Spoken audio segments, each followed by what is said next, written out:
Assalamualaikum warahmatullahi wabarakatuh. Halo teman-teman semua, balik lagi sama aku Rizka Ifriani.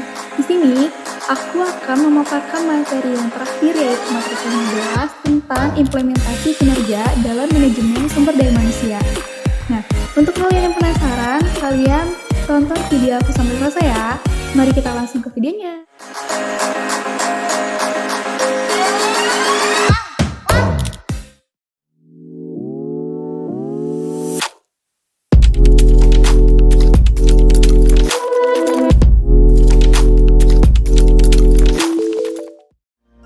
Implementasi kinerja dalam manajemen sumber daya manusia. Tingkat kinerja terbagi menjadi 3 yaitu: pertama, kinerja organisasi merupakan pencapaian hasil pada tingkat analisis organisasi. Kinerja pada tingkat ini terkait dengan tujuan organisasi, rancangan organisasi, dan manajemen organisasi.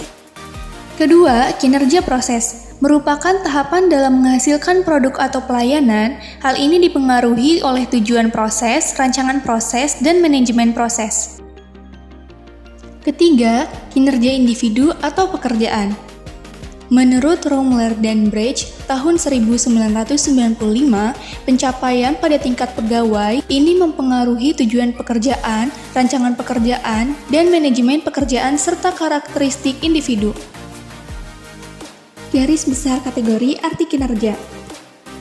Kinerja adalah perilaku yang relevan dengan tujuan organisasi atau unit organisasi di mana tempat orang itu bekerja.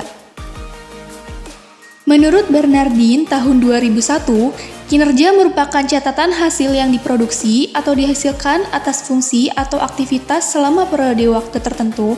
Kinerja merupakan sebagai hasil, bukan karakter sifat dan perilaku. Pendekatan pengukuran kinerja.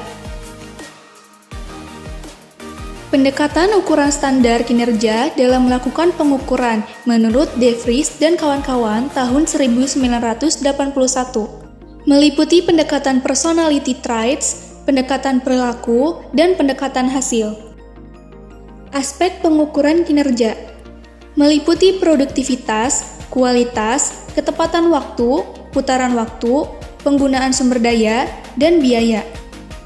Jenis ukuran kinerja meliputi ukuran uang, ukuran upaya atau dampak, ukuran reaksi, dan ukuran waktu. Ukuran kinerja dalam dimensi kualitas meliputi kehandalan, daya tanggap, kompetensi, akses, kesopanan, komunikasi, kejujuran, keamanan, pengetahuan terhadap pelanggan, dan bukti langsung.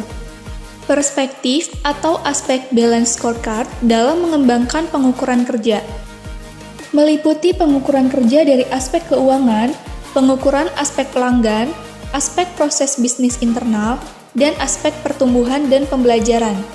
Indikator untuk mengukur kinerja organisasi meliputi produktivitas, kualitas layanan, responsivitas, responsibilitas, dan akuntabilitas. Indikator penilaian kinerja organisasi meliputi efisiensi, efektivitas, keadilan, dan daya tanggap. Ukuran kerja pelayanan dikembangkan menjadi 14 unsur untuk pengukur IKM. Meliputi prosedur pelayanan, persyaratan pelayanan, kejelasan petugas pelayanan, kedisiplinan petugas pelayanan, tanggung jawab petugas, kemampuan petugas, kecepatan pelayanan, keadilan mendapat pelayanan, kesopanan dan keramahan petugas, kewajaran biaya pelayanan, kapasitas biaya pelayanan, kepastian jadwal pelayanan, kenyamanan lingkungan, dan keamanan pelayanan. Indikator kinerja organisasi yang dijadikan pedoman menyusun laporan kinerja meliputi memasukkan sesuatu yang dibutuhkan, mengeluarkan segala produk atau jasa, menghasilkan segala sesuatu sesuai dengan fungsinya, manfaatkan segala sesuatu yang sudah dikeluarkan agar bisa dirasakan oleh masyarakat, serta yang terakhir, berikan dampak terhadap ukuran tingkat ekonomi dan lingkungannya.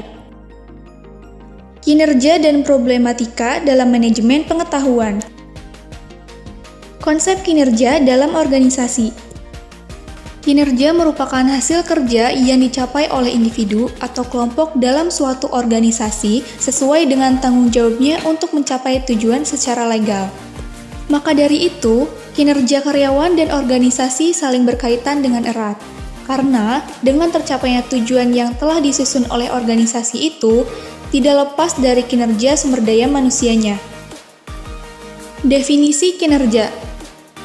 Menurut Gibson, tahun 1990, kinerja merupakan seseorang ditentukan oleh kemampuan dan motivasinya untuk melaksanakan pekerjaan.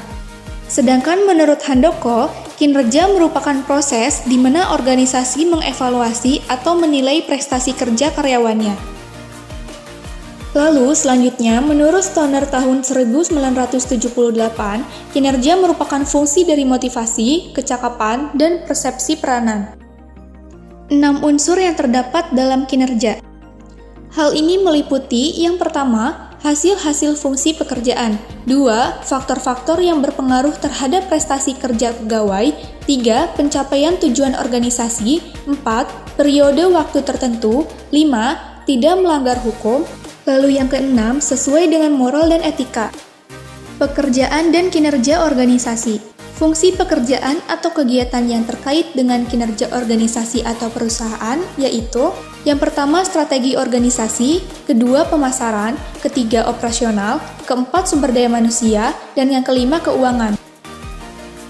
Terdapat 2 faktor peningkatan kinerja yaitu yang pertama sebagai pendorong yaitu yang ke-1, audit modal intelektual bertujuan memonitor dan mengatur modal intelektual perusahaan.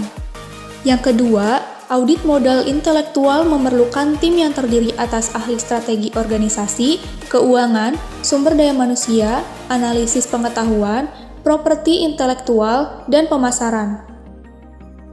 Yang kedua, sebagai penghambat yaitu yang ke-1, masalah yang melekat dalam sistem pengukuran manajemen pengetahuan itu sendiri. Yang kedua, sulit mengidentifikasi hubungan langsung antara inisiatif manajemen pengetahuan dengan performansi perusahaan.